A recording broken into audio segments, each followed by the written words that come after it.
सुप्रभात क्लास 8 महाभारत की आगे की कथा। पांडवों की बुरी दशा का हाल सुनकर धृतराष्ट्र को बड़ी चोट पहुंची। उन्होंने उनका सारा राज्य लौटा दिया, पर दुर्योधन ने एक बार फिर युधिष्ठिर को पासा खेलने के लिए ललकारा।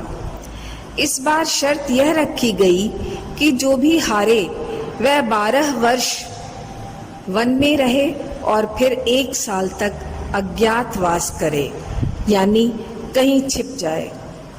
जुए में पांडवों की फिर हार हुई।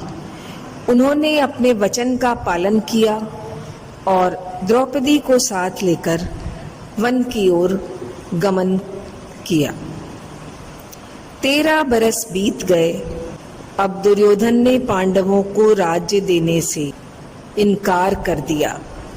इतना ही नहीं, उसने देश के कोने कोने से बड़ी भारी सेना इकट्ठा की और पांडवों को युद्ध के लिए ललकारा। महाभारत ग्रंथ के काफी बड़े हिस्से में इसी महायुद्ध का वर्णन है, जो कुरुक्षेत्र के मैदान में 18 दिन तक लड़ा गया।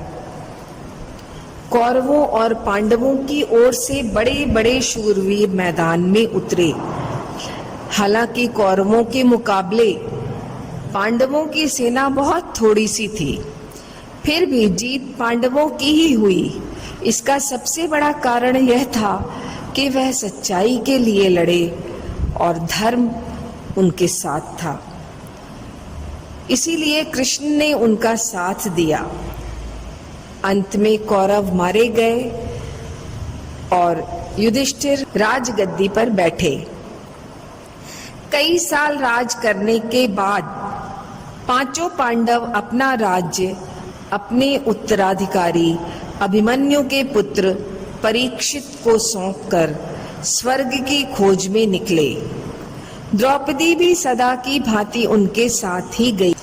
ये एक कथा है कि युधिष्ठिर अपने साथ एक स्वामी भक्त कुत्ता भी ले गए थे।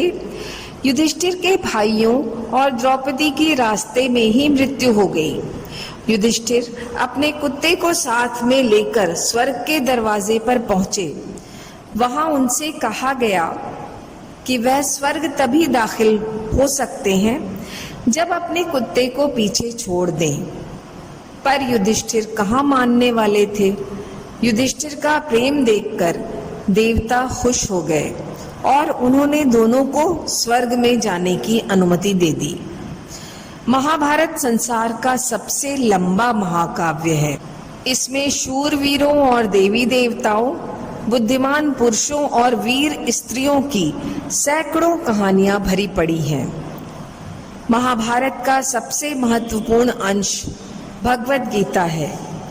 कुरुक्षेत्र की युद्ध भूमि में अर्जुन का मन संदेह और दुख से भर उठा था। अर्जुन ने देखा कि युद्ध में उनके सामने उनके ही सगे संबंधी विरोध में हैं। अपने ही भाइयों पर जिनके साथ वह खेल कूद कर बड़े हुए थे और अपने आदर योग्य बड़ों पर वह कैसे धनुष उठाएं, यही सोच सोचकर वह दुखी हो रहे थे।